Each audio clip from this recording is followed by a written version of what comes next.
Jodie, welcome to Spark TV. Thanks, Danielle. Great to be here. Cheers. Cheers. So good. You can tell we're in different states. Yeah, that's right. That's right. I promise it's late enough for me to be drinking wine. So we are good. So I have been a huge follower of yours on LinkedIn for quite some time. And you've come highly, highly recommended in the female founder arena. So super excited to talk to you today. Thank you. Thank you so much. So why don't we just start easy? Yep. Who are you and what do you do? Gosh, You're like, oh, that's not an easy start. I've been doing so much therapy lately that is a very complicated question. Yeah, that's right. It's like, oh my God, who am I? Do you want to know my title? Do you want to know my inner child? I mean, let's go deep. We do have wine. This could go anywhere, and I'm kind of excited about it. Assuming that we're talking about title and career. Currently, I'm co-founder and co-CEO at Tractor Ventures. Tractor Ventures, we do non-dilutive capital and support for technology companies. Cool. And we started 2 years ago. And it really came from the need. So my co-founders are Matt and April Allen, who have been in the ecosystem for a long time as well. We've all had multiple startups ourselves, and so half the team is kind of already like been to this rodeo before many times, and then the other half are finance kind of professionals that we've found along the way. So we do non-dilutive funding. So that's basically like a loan against future revenue. We're also doing an inventory advance now, which is a loan for either inventory if you're an e-commerce company, or if you're a manufacturing company and you need to buy some parts or stock or invest in machinery to produce product. So we have 17 of us in the team. We have deployed $30 million in the last 2 years. Wow. To about 100 founders. Yeah. So it seems to be the right place, right time. Totally. So in my vintage, it was all, equity, right? It was all raising capital for equity, and only in the last couple of years have I really started to see the investment ecosystem, especially in Australia, start to change. And that was going to be my question to you. So why did you go down the non-dilutive path?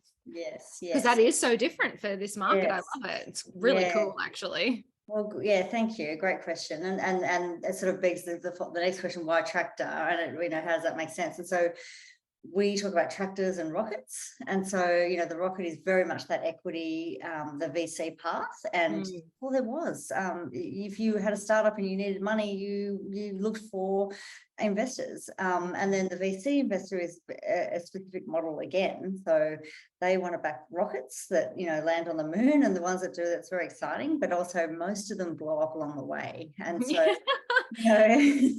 I've never heard anyone say that, and I love that, and I'm stealing it. It's true. And I think, true. as investors and in the ecosystem and supporters, we've seen that many times. And we love our VC friends, but the model itself just lends itself to backing that winner that is going to get to the moon. The ones that are struggling along the way, unfortunately, it's just crash and burn, because that can't be supporting all.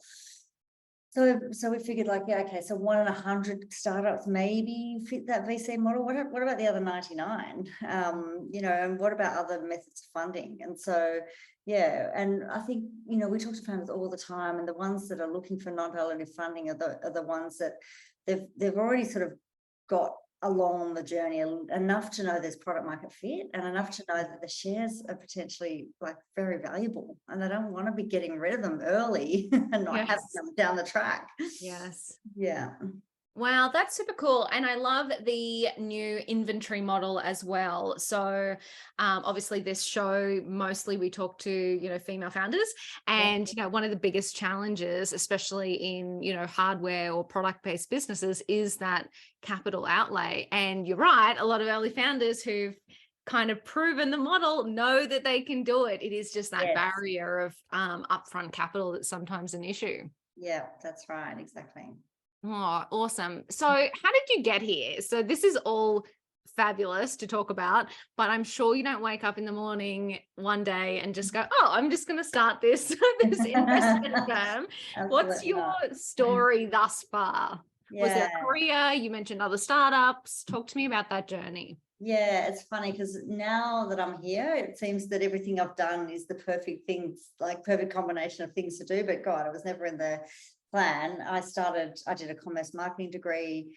I went into the typical corporate graduate program. I worked for an IT company called NCR, and I was in Sydney. I worked for them in Sydney on a graduate program, went to London, and I was selling kind of support services contracts for ATMs and point of sale to big banks in the UK, and then came back to Ericsson in Sydney and was selling services around mobile phone networks. Cool. So highly technical, kind of really blokey world. And after 3 years, I realized that it was just not the space for me. Not that it was blokey, but just that it was, I don't know, I saw a lot of redundancies. I didn't see role models of people that I wanted to be in the future. So the women back then, this is kind of early 2000s, they kind of needed to dress as men to get the top job, and not just in clothing, but in just the way they behaved. And I saw a lot of that, and that's just, there wasn't many spots for women in those top jobs, so they kind of had to adapt. Yeah. So I ran away. I did a decade in Telstra, so totally get you, totally understand. Totally know this. It's funny because at the time I didn't realize it so much. I just kind of subconsciously thought that's not the life I want to lead. So I ran away to the fashion industry and didn't realize I'd be there that long. I just thought I'd explore it. I worked with the fashion designer Leona Emerson in her second business, and she was just starting out. She had 2 stores at the time. We grew up to 25. We had stores in London, LA, Hong Kong. We had like 100 staff, 25 stores in total. We took manufacturing offshore to China, so just every year. So I was there for nearly 9 years and running it as their GM, and just every year the job was different. So I just was so entertained the whole time. But I still had this kind of yearning to do my own thing. So then I left and started Occasional Butler with my then husband, which was based on our own need to get some small jobs done around the home and office. But we also were looking at trends in the US, and we'd seen TaskRabbit, which was a marketplace similar. And we're like, oh my God, we want to be TaskRabbit here in Australia. So we built it all out. And we were the first kind of player there, and Airtasker was like a week behind us to launch. Oh my God, wow, what timing. So we had a huge run in, yeah. Wow, yeah. We ended up selling that to Airtasker 4 years later. And also started one of Melbourne's first co-working spaces, Depot 8, here in Fran, which we ran really profitably for the whole 8 years, and grew a community, grew it organically, like very bootstrapped, until the pandemic hit and we had to close it down, unfortunately. But we made that decision pretty rapidly. So we closed it in March 2020. Wow, that's quick. It's like, shit, this is not going to work. Yeah, we're out, done. Yeah, good foresight, because so many of us were like, surely this will be like a week and we'll be fine. Yeah. It was like, I'm still grateful we made that quick decision. Oh yeah, awesome. Yeah, and so then just did a whole lot of ecosystem stuff as well. After selling Occasional Butler, I've been mentoring to the Wade Institute. I ran the SB Accelerator for female founders or women-led business. And just a lot of mentoring, advising, investing in startups. So that's how I met Matt, from just all those events and getting around, and we were advisors together on different for different founders. And then he actually had the idea of Tractor Ventures, and he and April wanted to join together. They hadn't worked together before, but knew they needed somebody to run the thing, like really Need a buffer. Executor. And so they thought of me, and I instantly resonated to the idea, having been in that struggle myself before. So, yeah. Wow, I have a lot of questions. You've done a lot of things, but super interesting your comment around how, on reflection, everything was the right thing. Everything has led you to the point you're at today. Like, you're so right. Sometimes you can't see it when you're right in it. You're like, what am I doing right now? But then you look back, you're like, oh yeah, I draw from there, draw from there. So that's right. That's cool. Definitely. That's very cool. What was it like exiting to Airtasker? Stressful. Like it was, I guess because we were neck and neck with them, and then they were getting away from us. They were getting all these funds, like they were raising capital. We were still bootstrapping.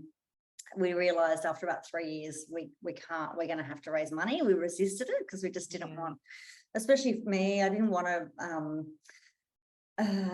be indebted to investors. Like I just didn't want to have to take someone else's money as long as I could resist. I just wanted to resist. Yeah. But it became like there's just like we needed to. So we went on that journey and appointed a board, and then we're tossing around ideas about what investors we might take on, or what investment, and how we might potentially just all the different options. And we've been talking to Tim since the very start. So one of the options was, well, maybe Airtasker would want to acquire us, and let's explore that. And the board were unanimous in agreeing that that's what we should explore. And it was just good timing, because he at the time was raising money from new Chinese investors as well as Australian, and I think it was at like a $20 million round. And so for him being able to have an acquisition and tell a big story was really good timing. So that's cool. Yeah, that became the best option for us at the time. That's really interesting too. Like I think it's interesting because there's more than one way. I think that a lot of people, when they get started, and I think, I have a bit of a gripe with startup media. That's very much like raise capital, get big fancy offices, spend all of this money. And I only say that in jest because that's what I did. That was my Scrunch's startup story. We did that until we changed our mind on how we wanted to approach business. But I do love that, actually tabling different ideas and, bootstrap for a while, go down the acquisition path. I think that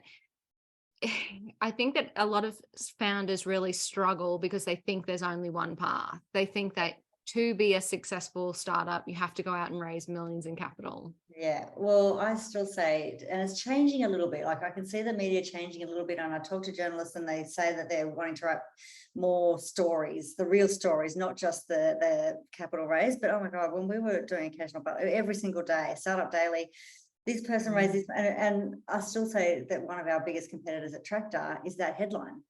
Because founders still think, if I get the headline, I'm validated. It means my idea is a good one, because someone's put money into it and it's been published. I know, and it drives me crazy because I'm a salesperson by trade, and I'm like, yeah, cool that Startup Daily published an article about your capital raise. None of your customers read that publication. It doesn't help you grow your business at all. No. It blows my mind, but interesting, and I think amazing that, people like you are actually looking for opportunities and to help inside the ecosystem. So I'm curious to know, because you mentioned you've done some female founder mentoring in the past. You obviously are a female founder. What have you found, and obviously, working in corporate in more of a male dominated area, you might have a bit of a lens on all of this. Do you think that it's genuinely different for a female to start a business? Yes, I think a lot of women start businesses that we don't know about in our ecosystem. So women naturally will have ideas, and they will be able to naturally sort of bootstrap and leverage their community and be giving back to their community. When it comes to a technology scale-up business, then and there's a requirement for capital, then it's very different. And there's so many, like, it's just a Pandora's box of why. There's not enough time or wine or hours of this podcast. So I think we can make, I try every day to make some little chip in that change cycle. But I feel like it's generations worth of stuff. Yeah, and it is, we won't go too deep on it, but I think that it is exciting that I feel like from when I started Scrunch, which is a software platform, so being a tech female founder a decade ago, the difference in the ecosystem now is just incredible. So many female founder programs, sponsorships, even investors who only invest in female-led businesses, absolutely. Yeah, exactly. I think that's exciting that at least the world is changing. That's right. That's The right. stats may not be changing, I but at know. least where I feel like I think the solution, just in case anyone cares about my 2 cents worth, I think we're going to do it ourselves. I think women are Yeah. actually going to be our own solution. I think we're going to have a wave of really successful female founders who make it their mission to give back and really force the change. That's right. Exactly. And it's just getting a few more started. Because that's the cycle we see at Tractor. So we've got about 100 investors into Tractor Ventures who are exited founders, bootstrap founders, and they've had their success. They've cashed out, and so they're putting their money back into the next round of investors, founders coming up. And so we see that cycle already, just even in our community. So that's absolutely cool. And women have proven to do that. If they can make some money, they will be more likely to give it back to their community than men.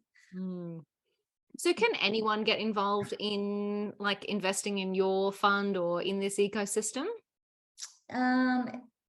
Well, we've sort of now moved to, so we had sort of, our network invest in us to get us started, and our initial loans were off our balance sheet. But now we've set up a securitized kind of debt warehouse. So we've got more institutional debt providers now funding our products. So it's not really, but there's many other ways to invest. And look, there's syndicates, there's groups, there's crowdfunding. Like it's becoming easier and easier. Yeah, it's becoming a lot more accessible, isn't it? Even for people, I think, outside the ecosystem. If you're a, corporate employee that makes some decent cash, then it is actually easier to get into the startup space than just stocks, if you will. Yes, that's right. Yeah, exactly. And I think the syndicates and those groups, angel groups, are a good way if you've got a professional, salary and you meet that sophisticated investor threshold, then that's a popular kind of way. Yeah, awesome.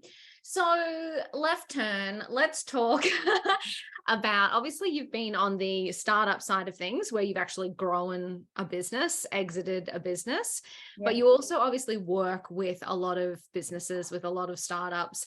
Are there common challenges that you see, when starting a tech startup or scaling a tech startup that you commonly see people kind of come unstuck with? Oh, for sure. So even at Tractor, like there's probably, as I said, about 100 founders we're working with, and across every industry. Like we are completely agnostic. As long as there's some sort of technology there, then it's suitable. And it's raising money. And we talk a lot about weighted average cost of capital. So, using debt for some types of activities and using equity for other activities. It's hiring, it's global expansion. It's just, often it's shoulder to cry on. Sometimes it's a lonely road. I can attest to that, yes. And so it's just that mental piece as well. Like it is a real mental sport, I think.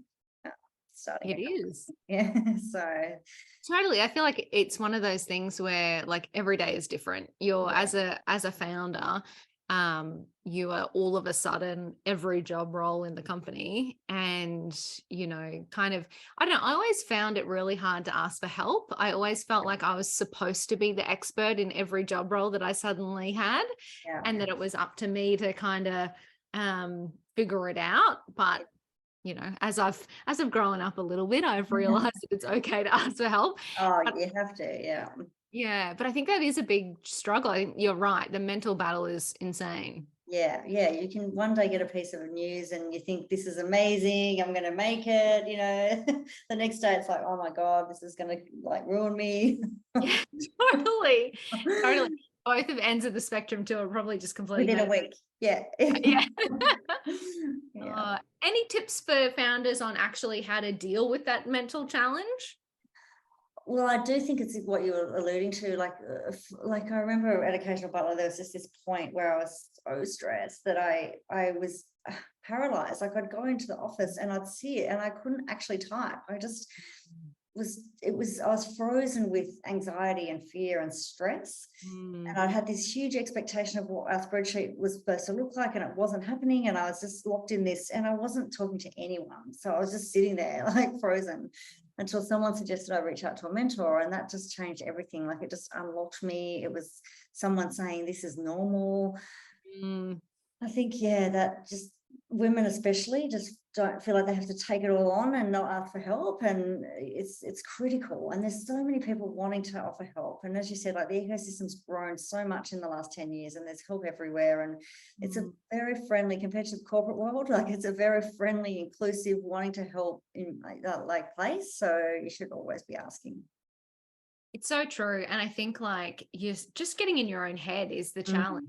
You know, Yeah. you just spiral out of control, and literally sometimes just saying the words out loud to someone, you're like, oh, hang on. And then you kind of be I'm fine now.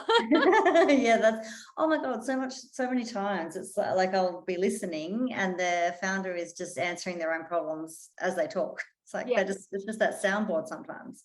Totally. They just literally needed another human face to Yeah. what That's be a right. business model in that. Yeah. Oh, so good. So what does the future hold, do you think? What do you guys see coming up? We've got so many interesting trends in technology at the moment. Is there anything that you guys are particularly looking into at the moment that we all should be aware of in the tech startup space? It's funny, we get asked this a lot, and it's a hard question for us because we're so agnostic and we're so I guess just revenue generating solid businesses, and a lot of the time they are enterprise B2B sales. So it's kind of, you know, the tractor being sort of that machine of the economy, not necessarily the new big thing like that. That's more kind of for the wild trends that we should know about that's coming. That's kind of more the VC world than our world. I mean, obviously AI is having a massive impact, but that's right here and now. It's not the next thing. Like, so I think we're attracted more in the now thing than the next thing. So much. But I think that's really interesting, right? Like, and this goes back to, you know, reflecting on my decade in this space. You know, you just said profitable businesses. Like, that was never important. It's so novel. I know. But it is hilarious. Like, I think that it's really worth highlighting because I think, yes, we've got all of these different options now for funding. But man, nothing beats having a profitable business. Oh yeah. Oh my God. That's right. That's right. Like, it's a full-time job raising money, and you could say, you make the decision. Do I just go and sell more stuff to more customers, or do I try and get someone to buy shares off me? And so, and more often than not, it's better just to go and get customers to buy your thing. Yeah, it's so true. I think that was the best advice I ever got was, raise money from your customers first. Yes, for sure. Yeah. And the ironic thing about that is the more customers you have who love you, the easier it is to get funding anyway. That's right. Exactly right. Exactly. Yeah. So good. All right. I love it. We could talk all day and whine all day. But I'll just leave you with one last piece of advice to give the Spark community. So reflecting on your time as a female founder, we have basically female founders listening in at all stages of their journey. Lots, you know, just starting out and wondering what the hell they did. Piece of advice that someone gave you or that you give other women in business just to make the days a little easier?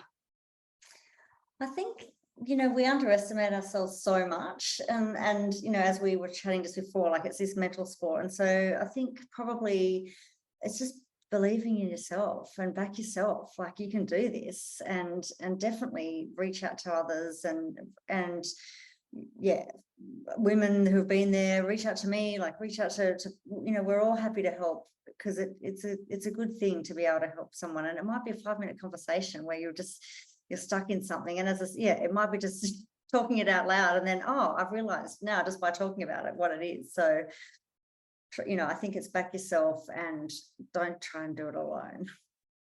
I love it. You're so right. You know, it is funny that women in business are, you know, we want to try and do it all of ourselves. We think we can, you know, we've just got to muscle it out alone. Yes, yeah. But women in business are also the most generous. So if you just ask, we're right. like, oh yeah, absolutely. We can help. We can help. Yeah, that's right. And I think when you ask, the common thing is, you know, and I'm sure this advice has been said before on your show, but it's like saying, can we catch up for a coffee? So, oh, I don't know, like, I'm busy, like I don't know where I can slot that in. Mm. But if you say, look, I'm just stuck in my head about this, should I do this or that? Then that's easy. I can say, hey, let's jump on a phone call, or you know what? I know exactly what to just type back to you. So I think and sometimes it's hard, sometimes you don't know what it is that's the blocker, but trying to at least give some context to what you're asking for when you're trying to reach out is important. It makes a big difference. That is great advice. You're so right. Like we are all like buried in our inboxes and calendars these days. Giving Yes. context is awesome. Yeah.